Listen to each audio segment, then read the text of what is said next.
So, it's getting kind of cold. No, this episode was fire, as we get to see the Great King of Terror in dueling action for the first time, as our heroes are left by the end of the episode frozen in shock. Hello everyone and welcome to Dueling with Downton, and like I said, things are starting to heat up as we aboard the Great King of Terror's ship, who is a Luke variant known as the Luke. Now, of course, we saw this character at the end of episode 31, but this time he's in dueling action, and we're going to talk about everything from episode 32. Let's go. So starting off, we're diving straight into the duel, as this was done perfectly. The show gave us the Luke straight away, and in my opinion, this was the smartest and the best way they could have done things. As so many times we've seen the main villain arrive within the show, only to face off against his lackeys first, before we then see the main villain dueling. So having the Luke versus Rovian in round 1 of the friendship tournament builds up that hype and shows off the Luke's power in all its glory. Now then, if you've watched Yu-Gi-Oh! 7s, then you know Luke is one of the most strongest characters within that series. And of course, he uses a monster called Dragias. And with the Great King of Terror being a Luke variant known as the Luke, he also uses Dragias, which is a normal type monster which is different but actually pretty cool, because together with the equipped spell card it utilizes having multiple copies of itself in order to get stronger. So this is like a nice little twist that we got given with this reoccurring monster that A, looks awesome, and B, we know how strong it can possibly be and become in the future. But back to why I really like this dueling decision, because we have Rovian being the Luke's first victim, and this shows off how much of a threat level and how powerful the Luke actually is, simply because he's beaten a former antagonist thus turned friend. But the caveat here is that yes, you might think that Rovian isn't as strong as she should be because she lost to Yugioh. However, I counteract that argument with the fact is, in this duel, she's upgraded, she's improved, and she showcases some new skills and abilities and combos that makes her look even stronger, so that when she inevitably gets beaten by the Luke at the end, it makes the Luke look even more terrifying, living up to his name, the Great King of Terror. But obviously we know that the terror comes from a different aspect of the character. Of course though, while watching this episode, I was expecting the Luke to turn around and say something like, wow, this was fun for my first ever Rush duel. And yeah, we kind of got that, but again, it adds to the fact is that the Luke is smart, has great dueling ability and kind of intuition, but also great skill. And the deck that he uses, well, we know how strong it can be because we've watched 7s, but we also know that it's even more deadlier now with the format we have in Go Rush. So a great duel all round, and I'm very satisfied with what we got given.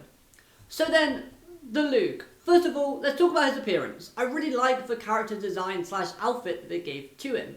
The coloration that they used and the kind of different shades they gave him, brilliant. The icy blue covering over his skin really helps to go with the aesthetic of what we see on his ship and surrounding the character himself. I'll admit, like most people, I did kind of see the resemblance between himself and Kahlua from Hunter x Hunter, but at the same time he does have some defining features that makes him stand out from other characters from different animes and shows. The whole thing about him wanting to make friends across the galaxy at first sounds innocent and friendly, but once we saw the ice starting to glow and then we heard sounds coming from them, combined with the fact we see him freeze Rovian at the end of the episode, and most likely Netsuzo too, the Luke making friends in this manner becomes more sinister and creepy. And once he has you on board and you lose a duel, you aren't escaping, giving more credit to the title, the King of Terror. And I also think the box that he carries with him has something to add to that title, as we don't know what's inside of it, but whatever it is, it allows the user to kind of freeze up and slowly get frozen in a block of ice. It's like their soul freezes and they can't avoid the endless void that they're about to go into. So hopefully we'll learn more about this box contents. And speaking of things, did anyone else see Nyanderstar? reaction when the kind of ice was going over Rovian. She seemed to be the only one to kind of react in a way that makes you think like she knows more than she's letting on. Returning to Beluga now, looking at his personality and then kind of seeing that he's a Luke variant, you can see differences in personality between Beluga and Luke. In the way that Beluga doesn't have this over-the-top comedy that makes you want to bang your head against your desk until you eventually knock yourself out. It's very much toned down. However, we do have some similarities in personality, in the fact is that Luke can be a bit sort of playful, cheerful, happy, but also a little bit naive. Kind of like how we saw Luke being in Yu-Gi-Oh! 7s. And looking at the preview, we do see a space dinosaur. And we know how Luke from 7s had connections with the Dinosaur Club, with being friendly with Hunt, and he had connections with the Space Club, being that he kind of spent time with them towards the end of the series. So, I like that. We have small connections. They're similar yet different, yet unique, yet reflective. Does that make sense? Hopefully it does. Also, the Luke reading his cards genuinely was funny, and I liked it, and it links back to the fact that he's never rush-dueled before. But there's still a lot of mystery to unfold about the character of the Luke. Like, where did he get his deck from? Because we learned that the deck that he's got now is different from the one that London gave him. Also, we don't even know how Yuna got her deck, but I'm pretty sure that's going to be answered soon. Rovian. This character again was a great first opponent for the Luke, but I really like seeing her emotions within this episode. Even after losing, she showed her more childish / vulnerable side, and while some people might call this sore loser acting from Rovian, I actually think it shows great passion and showed her drive to win. This character and the other characters of UTS, Rovian Bandits, the Mutsuba group, they've all been working on a plan to stop the Great King of Terror before they obviously inevitably met him. But now their planning has failed. It's all been for nothing, so of course they're going to be emotional and shocked afterwards. Switching topics slightly though, Rovian's new ace monster looked fantastic. I love seeing all the musical notes / effect accompanying it, especially when the equip card got activated.